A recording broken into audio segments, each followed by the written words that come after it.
how to find sellers. Okay, this is very, very important, and we're going to talk about where to find sellers and where the sellers are hiding, if you will. That was my little attempt at a viral hook to get you in so that you could take a look at it. So anyway, where to find sellers is really, really important. That is probably one of the most important skills that you are going to learn as a real estate investor. And we're going to talk about a few things.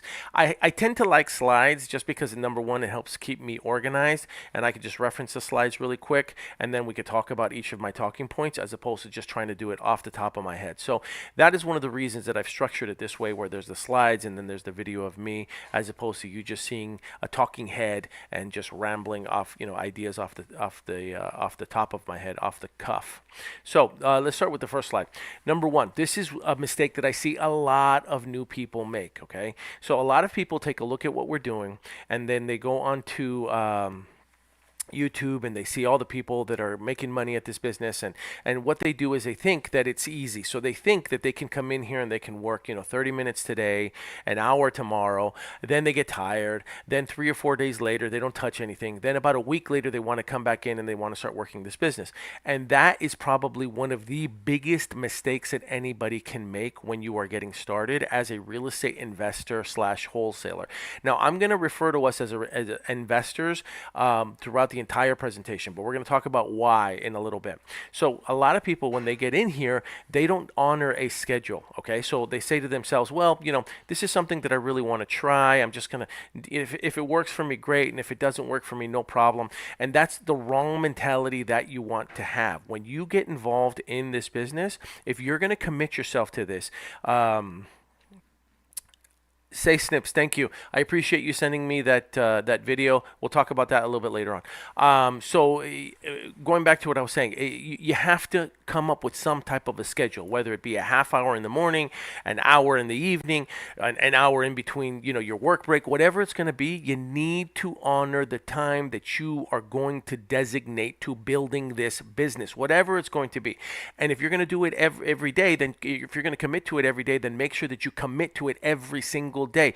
It's better to do a half hour a day versus thinking that you could do nothing during the week and then on Saturday work this business for about 8 hours. I would much rather have someone who is committed to a half hour, 45 minutes every single day, as opposed to somebody who says, I can only work this business once a week. And it's because of the consistency, right? It's the consistency that someone puts in. It will directly affect their results. It will directly affect their ability to learn this business and to master this business by doing it, through repetition, even if it's in smaller chunks, right? So, I tell people all the time when they ask me if we could work together, if they could join our team, if they could be a mentor, I basically say to them, look, if you can't commit to this for at least 2 hours to 3 hours a day for the next 90 days, then I'm probably not the right person to be mentoring you or working with you, okay? That's the minimum, I think, that if you really want to see success in this business, that it's going to take. And there's no shame in saying something like that, just like there's no shame in a personal trainer giving someone a diet regimen and then telling them what they need to do during the week when they got to go to work out. At the gym, there's a reason that I don't have the six-pack abs that my wife would love for me to have, and it's because I don't follow the regimen that sometimes she tries to give me or the diet that she sometimes tries to give me. And so it's the same thing here. If you don't apply the same regimen, the same schedule to doing this, then you're not going to achieve the results that you see some of the other people that they're having, right? Because the dirty little secret is that those people that are actually achieving results in this thing, they're not putting in 30 minutes a day. They're not putting in, 45 minutes a day. They're working this for 3, 4, 5 hours a day. And some of them, this is their full-time occupation. They're working at 8 to 10 hours a day. That's just the reality of it. They treat this just like it's a job. So at a job, consider this. When you wake up in the morning, even if it's on a Monday morning, right? And the night before, let's just take last Sunday as an example. Last Sunday was the Super Bowl, right? And I am certain, beyond a shadow of a doubt, that there are people that indulged on Sunday, watched the Super Bowl, maybe partied a little too hard, and then still on Monday morning managed to wake up and get to work, be there on time, even if they might be a little hungover, even if they might be a little little tired, even if they might be struggling in the morning to get up and go do the things that they need to do, they still went to work after partying on the Monday after Super Bowl Sunday. And I share that with you because it's sad, but when it comes time to actually working and building your dreams, there's people that when they're sick, they're tired, they're hungover, they're stressed, whatever it might be, this is one of the first things that they put to the side. Okay, their dreams. They'll put their dreams to the side, right? Because they're tired. As opposed to when you've got a job, you're more afraid of them firing you than you are of you actually, pursuing your own dreams. And I've heard, I've gone to conferences, I've gone to motivational speakers to hear them speak, and one of the first things that they say is, "Would you fire yourself if you had hired yourself to work on your dreams on the side?" Okay, that's something to consider. So, your schedule. Very, very important. Whatever hours you're going to designate to this business, whether it be a half hour, an hour, 2 hours, whatever it is, that time has got to be sacred. You can't be doing anything else. You can't be scrolling on the internet. You can't be, working on any outside tasks. Okay, focus on just this for whatever time you're going to get dedicate to this. And there's no judging here. Nobody's going to judge you if you say, "Hey, I can only do this 30 minutes a day, but for those 30 minutes, damn it, that's going to be all I do. I'm going to go all out, and during those 30 minutes, that 30 minutes that I can dedicate to this, I'm really going to focus, and I'm going to build my business on the side." And you'd be surprised how that 30 minutes, as you start to see results, slowly starts to increase to 45 minutes, slowly starts to increase to an hour, slowly starts to increase to an hour and a half. And then as you start to see results, right, as you start to see results, the progress that you're going to make, whether it be learning how to speak to sellers, learning how to speak to buyers, when you finally get a property under contract, right, a deal under contract, or when you finally sell, and more importantly, when you finally get a paycheck, it doesn't matter how big that check or that wire might be, once you finally get that, that's when you get that motivation to really start dedicating more time to it, and you start to honor it even more. All right, I'm just glancing at some of the comments out there. Anyway, treat it like a job. Okay, let's go to mindset. Your mindset should be this: you are an investor first. You're an investor first. I have to say that all the time. You're an investor first. You're an investor first. You're an investor first. Let that sink into your head. I see a lot of people, and I'm going to scroll to, I see a lot of people on LinkedIn or on their titles or on their profiles, they call themselves wholesalers. Okay, not that you should be ashamed of that title or ashamed of what it is that you're doing or embarrassed about what it is that you're doing, but wholesaling just happens to be one of your exit strategies. I need that to sink in. Your title is not wholesaler. Your title is an investor, and it just so happens that wholesaling is one of the strategies that you use as an exit strategy, right? Okay, keep that in mind. So you're an investor first, and I'm saying that to you because I know that there's a lot of people when they first get into business, you have to maintain a certain level of personal integrity within yourself. And so when you go in there and you're talking to a seller, and in the back of your mind, you're thinking to yourself, "I'm just going to wholesale this. I'm just going to wholesale this. I'm just going to wholesale this. I'm just going to assign it to somebody else." You are already creating this inner dialogue within yourself that is causing you to self-doubt yourself and self-doubt what it is that you are doing, because you're not in alignment with that personal integrity, because you've been telling yourself, "You're a wholesaler. I'm a wholesaler. This is what I do. I wholesale." No, let's back that up. You're an investor first, and you sometimes wholesale, and you also sometimes buy and hold, and you also sometimes buy properties for Airbnb, and you also sometimes buy property using subject to mortgages, and you also get properties under contract to then hire an agent so that they could put it on the MLS for you as a novation. These are all the different strategies that you have at your disposal as an investor that you can use once you've mastered them. But right now, you're thinking you're myopically, right, as opposed to macro, and so you're focusing so much on the wholesale that you want to give yourself that title, when really the title is investor, and you've got your whole bat belt with all these different bat tools that you can use. That was a Batman reference, by the way. I don't feel like I hit that one home, but I think you understand what it is that I'm saying. So from now on, I need you to reaffirm to yourself that you are an investor first. Now we're going to talk about, how you're going to be able to close on these transactions, how you can say with integrity, and how you can say with confidence, well, I'm going to buy that property, or I'm going to buy and hold. There's a bunch of different ways. You're just focusing on the wholesaling aspect of this business. Okay, so you're an investor first.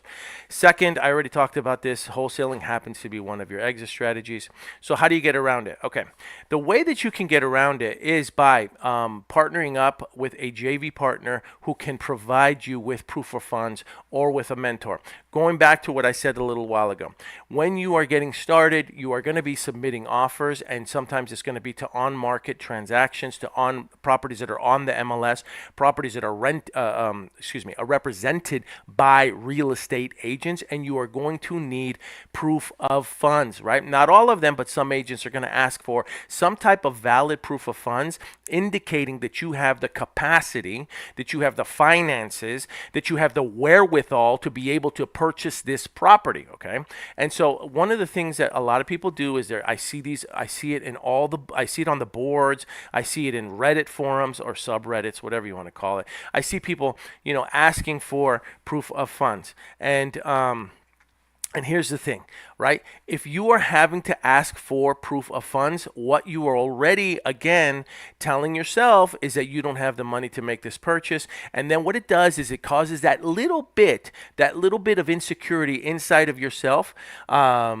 To then, and it shows, that little hint of insecurity shows when you're talking to an agent. It shows when you're talking to a seller, because in your mind you're thinking, I don't have that money to be able to make this purchase happen anyway, right? So what do? How do you get around that? How do you solve that? How do you get around that insecurity? You partner up with a JV partner or with a mentor. That is the cleanest, that is the easiest, that is the best way for you to be able to hold your head up high, have your chest out, and say to yourself, I'm going to be able to close on this deal no matter what, because I, number one, was able to negotiate it at a price that I know I can close at. We'll talk about that later. But number two, I have a JV partner that has the funds available, who has already approved the purchase price that we can purchase it at. They've given me their maximum allowable offer, or I have a mentor that's going to do the exact same thing.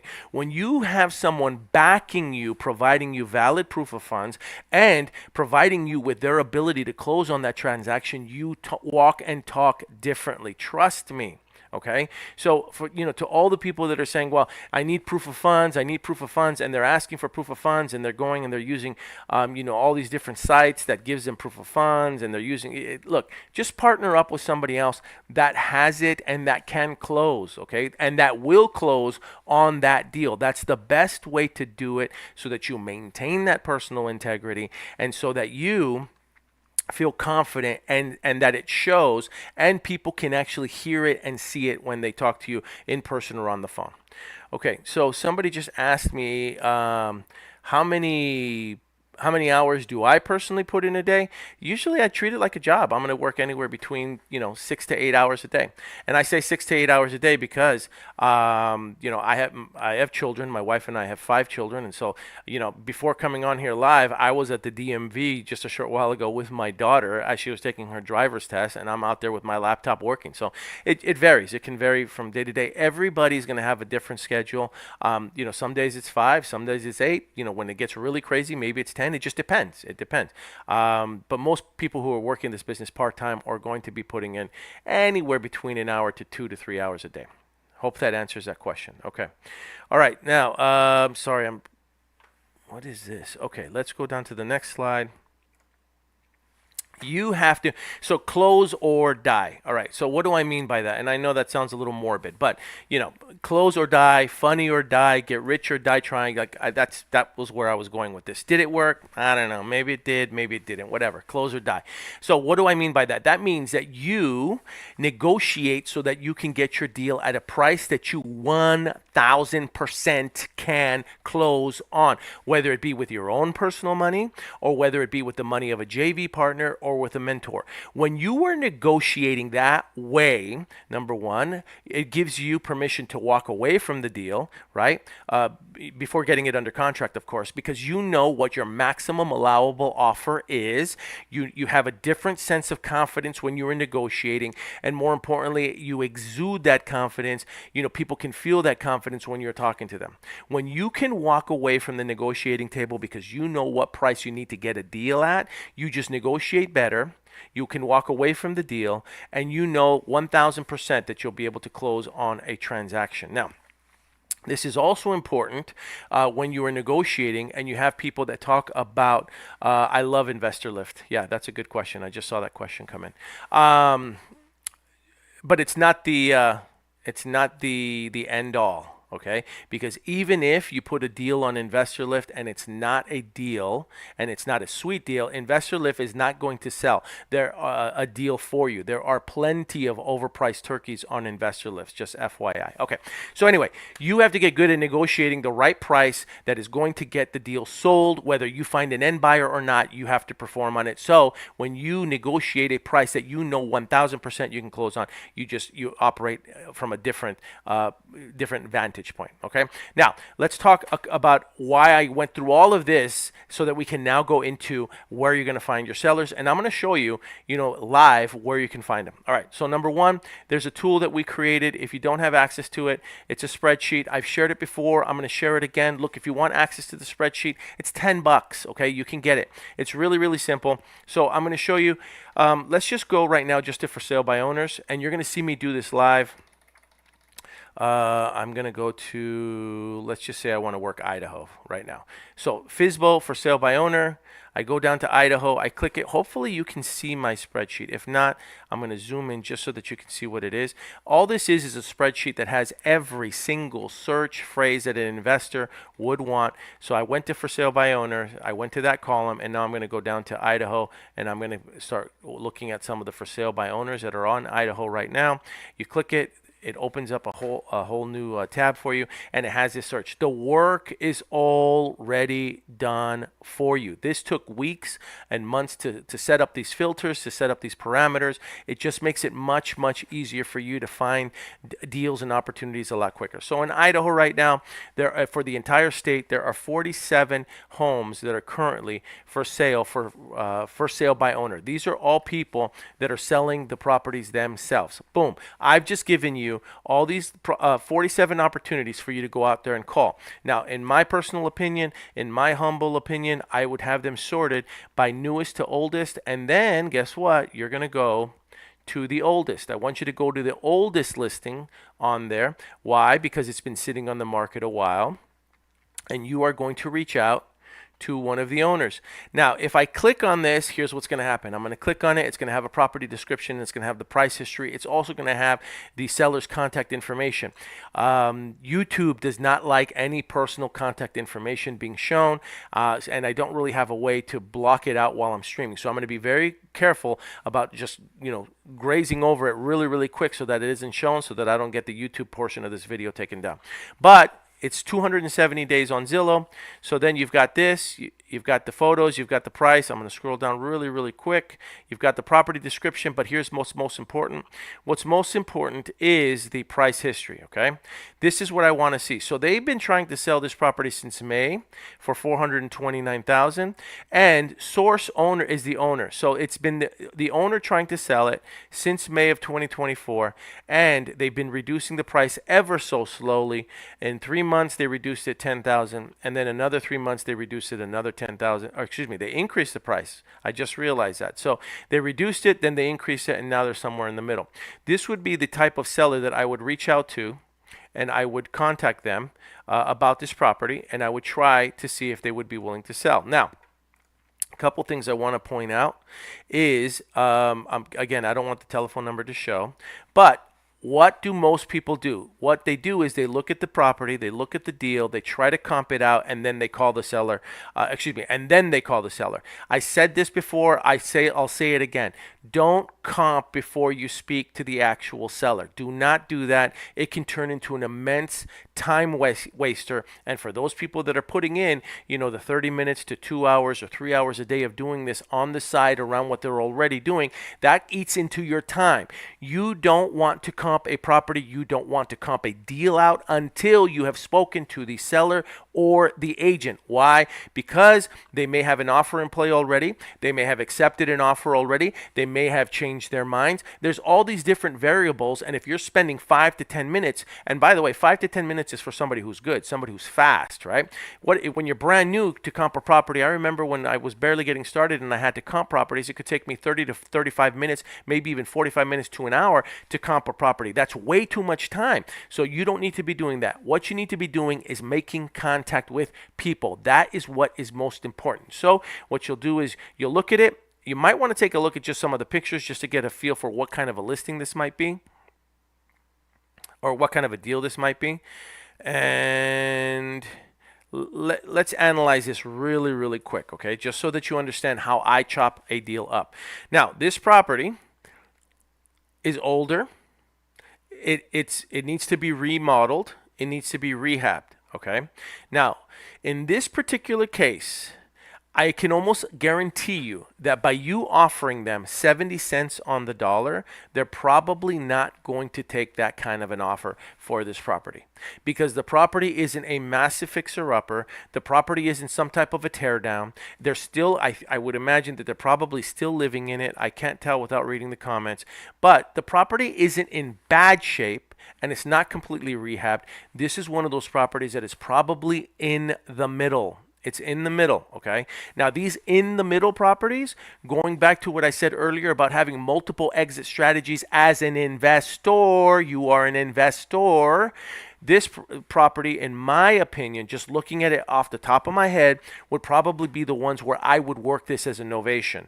So I would speak to the seller.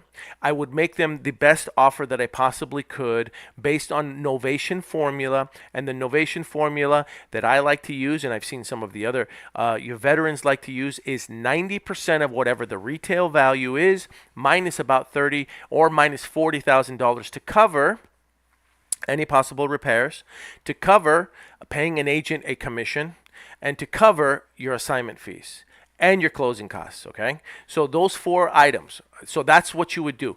If I was to approach this one, I can almost guarantee that based on its condition, they're not going to sell it to me. Even though it needs to be remodeled and rehab, it is still, just based on some of these photos, still pretty livable. This is pretty livable. So it doesn't necessarily, it doesn't need to be completely rehabbed. And so I think one of the best way to handle this one would be a novation strategy. You find out the 90% of whatever the retail value is, and then you subtract $30,000 or $40,000 to cover that cost, to cover that expense. Okay, so seller or agent. In this particular case, if I'm reading your question right, in this particular case, I'm going directly to for sale by owners, not to agents, okay? So this would be one that I would approach as a novation. So I've got one there. I'm going to move on to the next one. Here we got another one, and this one looks like it's going to be very similar, right? It still needs to be remodeled, but you'd be lying to yourself if you were to say that somebody can't live in this property and remodel it as they live in it. So I would probably do the exact same thing. I would use a novation strategy on this one. I'm not going to scroll down because I don't want their telephone number to show, but then I would just give them a call and I would, talk to them about selling the property. What would my script sound like if I was using some type of a novation strategy? Hi, John or Jane. Listen, my name is Paul. I'm calling about your property at, in this case on Jefferson Street, and I'm going to say, are you the owner? Now, you'd be surprised. Sometimes you will hear responses like, well, no, I'm the realtor that's actually helping the owner, or I'm a friend of the owner. You hear a lot of different things. But hopefully you'll hear, yes, I am the owner. Okay, great. What can you tell me about the property? Go right into that question when you're talking to for sale by owners. What can you tell me about the property? And then they'll tell you, they'll like, well, it's this, it's that, here's the price I'm looking for. Okay, great. And so now you're extracting information from them. I didn't really want this training to go into that deep, only because I'm going to get going in about 5-10 minutes. But have a script ready. If you need a novation script, DM me and we can go over the strategy and the script that I would use. But the formula that I would use on any type of a novation is always going to be 90% of whatever the retail value is minus $40,000 to cover any commissions that we have to pay agents, any repairs that we might have to do that come up, and they do come up. Closing costs, I just had a novation deal that we did over in Florida where the buyer asked for closing costs. So we had to pay a buyer's agent's commission of 3%, and then we had to pay 3% closing costs to the buyer that purchased the property, and they found our deal on the MLS through the novations. That seller worked with us and gave us the authorization to hire and fire a listing agent and put it on the MLS. Okay, so that's one way that you're going to be able to find sellers.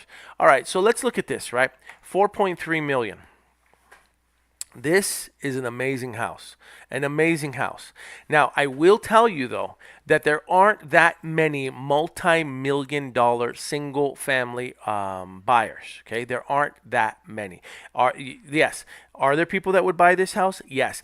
Does it make it much more difficult for you to sell a house like this if you're going to try to use any of your strategies as an investor? You're an investor. Does it make it more difficult for you to use any of your exit strategies to sell a $4.3 million property? You better believe it, okay? So sometimes people bring these opportunities to me and I tell them, look, this is a great house. I love the house. I love the opportunity, but you're going to have a difficult time getting an end buyer in there unless you get it at an absolute smoking deal. And most of the time, you're not going to get these multi-million-dollar homes, depending on its condition, right? I can't tell if that's a rendering or if it's I'm not sure about this one, but I want to put that out there because sometimes people, ask me about single-family residences that are in the millions, and again, unless you get it at like a ridiculously, stupidly good price, and I'm talking like 30 to 50 cents on the dollar, not 70 cents, 30 to 50 cents, and typically those people that have those types of homes are going to be way more savvy than to give you a 30 cents to 50 cents on the dollar discount on it. Okay, so let's go back now. Next one, 148,000, same thing. If you're looking at this, all right, cool. So this is a good one. Okay. This one clearly is a property that they started construction on, but they didn't necessarily finish it. So we're going to scroll down. Let's take a look at the property history. This one they put up for sale in October for $159. Now it's at $149. We're at $139, and then they've reduced it to $148. So they're playing that same type of game. So I would call this one, and this is probably one that I would use as an assignment strategy. Okay, this is one where we're going to come in and we're going to estimate the repairs, and then we're going to try to get it as a fix and flip, either to purchase or to assign to somebody else. This is a perfect example of that. Okay, so first place that you can get this is off of Zillow by using the for sale by owners. If you want access to this spreadsheet that we created, all you got to do is go to Zillow.dispodragons.com, Zillow.dispodragons.com. If you go to Zillow, oh, that was good. What happened here? Zillow.dispodragons. I put 2 dots. That's what happened. .com. It'll take you to PayPal, and it's $10. Come on, guys. For $10, give me a break. You got a spreadsheet that's already made for you. It does all the work for you. All you got to do is click it, and it's done. And then you can have access to any state, with all of these key phrases and all of these key search terms that any investor would like or have or need. Okay. All right. Now, next thing is Facebook Marketplace, okay? So I'm going to teach you real quick how to use Facebook Marketplace so that you could find seller leads as well. Now, I want to preface this with the fact that on Facebook Marketplace, there are a lot of other investors and wholesalers that are doing the exact same thing. There are a lot of real estate agents that are promoting their own listings. They're promoting other people's listings. They're trying to get business too.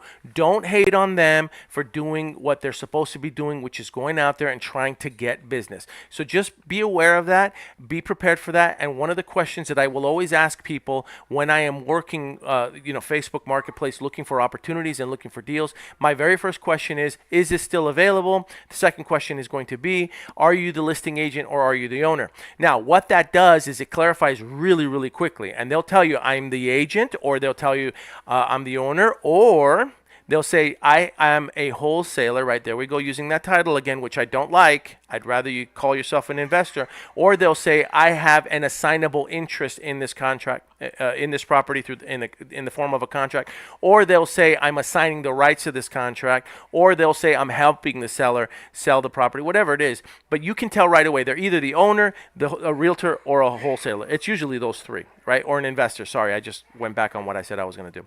So let's go down now. I'm checking the comments real quick. All right, both YouTube and Instagram. So you come down, you scroll down to Marketplace. I'm going to show you really quickly how to do this, and then I am going to call it a day. Now we're going to come here, we're going to browse, you're going to search Marketplace. I like looking up the phrase fixer, upper, house. That is something that I really like doing. Hopefully you can see that on the screen. And then you're going to pick a spot. So what I would do is whatever market you're going to be, pick it. So let's just say, for instance, I want Ocala, Florida. Okay, I like that market. And 40 miles is pretty big. Let's just keep it within 20 miles. You click apply. Now you're going to see all the houses that pop up that are fixer-uppers. Okay. Now, you could also set I would set some type of a price range. There's a lot of people that sell deals that are, $15,000 or less, which is fine. You could still make $1,500, $2,500 doing that in this business. I tend to set a minimum of no less than $20,000, and then a max. Again, going back to what I said earlier, if you start dealing with properties that are in the millions, you're going to have a challenging time getting those properties sold. So what I would do is probably set a max. I know Ocala, and typically the fix and flip opportunities are going to be anywhere between 150 to like 250, maybe 300,000. So I'll put 300,000. I didn't really go into multifamily tonight, and I'm not going to. We'll do that at another time. So now that that's done, hopefully it sets the filters, and now I'm going to see the types of properties that are available. Okay, so now I'm going to click on this. You've got a pretty good description. And again, it's very simple. I'm just going to send this message, okay? I'm not going to sit here and overthink this. That's another thing that a lot of people do, is they tend to overthink this. They want to analyze the deal. They want to read the comments. They want to see who's posting. They want to look at the poster's profile. And when I say a lot of people, really what I'm doing is I'm referring to myself. I've made all these mistakes. And again, this is a time waster.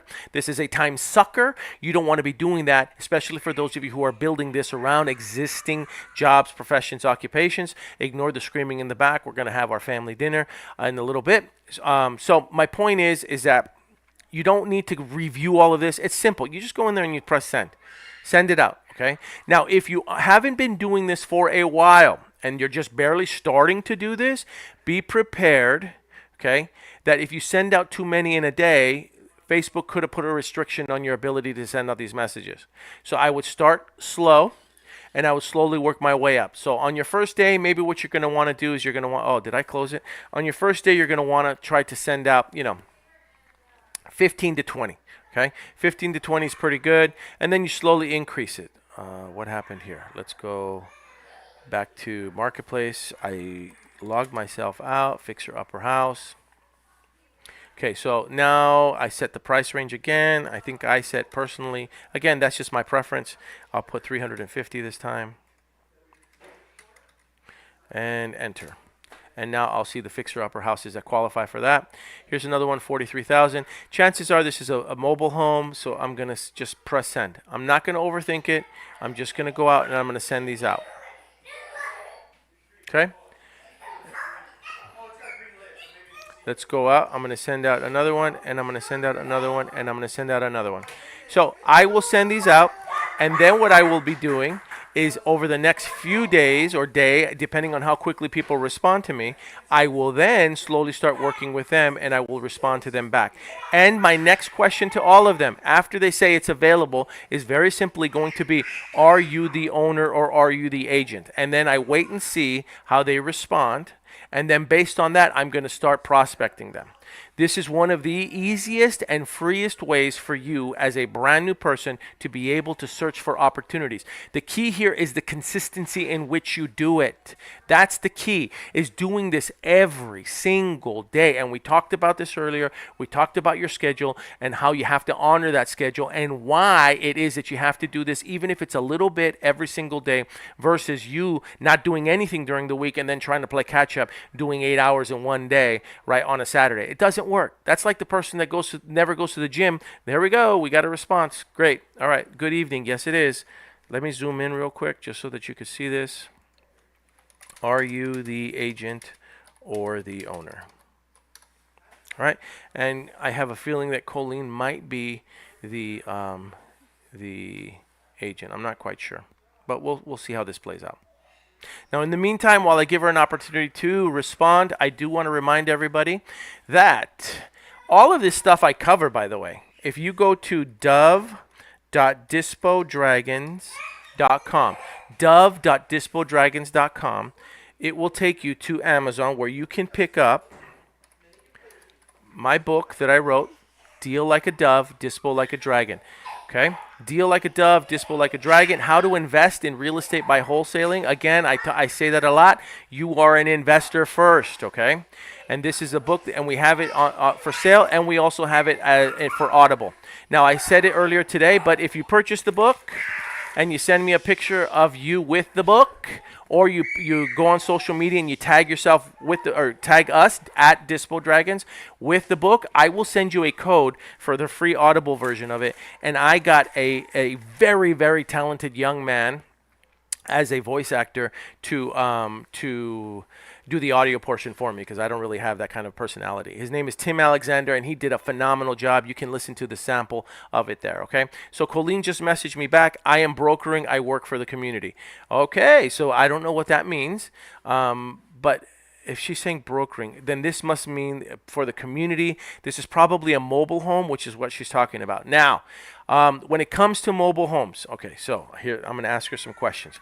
And again, I didn't want to go this way into a full-blown training on like how to do any specific niche of properties, but I'm then going to say, I'm assuming it's a mobile home. Is there or what is the land lease? The monthly land lease. Can you wholesale a mobile home or a manufactured home that is on leased land? Yes, you can. It is much more difficult, though, because in most of these communities, you have to get the approval. So the best way to do it would be to do a double close as opposed to doing a direct assignment. So you close, and then you have your buyer in waiting, and then you do another close.